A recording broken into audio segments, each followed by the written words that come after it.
Good evening mga kababayan. So finally, nakompleto na natin yung tatlong bubuo ng call support natin, no? So dito kayo mag-i-inquire pero may mga kanya-kanya itong oras, no? Ito, sasabihin ko sa inyo yung oras. Kung halimbawa na-tsempohan nyo ng gantong umaga, ito yung kukontakin yung cellphone number.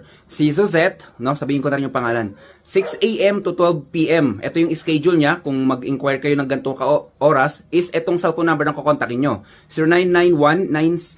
0991-997-1498. Okay, so 6 a.m. to 12 p.m. And then, pagdating naman, magpapalit na yan ng naka-duty, 12 p.m. to 6 p.m. Si Aying naman. Ito ang kanyang cellphone number. 0931-776-1972. So, kapag inabutan ka ng mga ganong oras, si Aying ang kontakin mo. So, kapag naman gabi na, mga 6 p.m. hanggang 12 midnight, ito naman ang kukontakin nyo, si Joy Joy.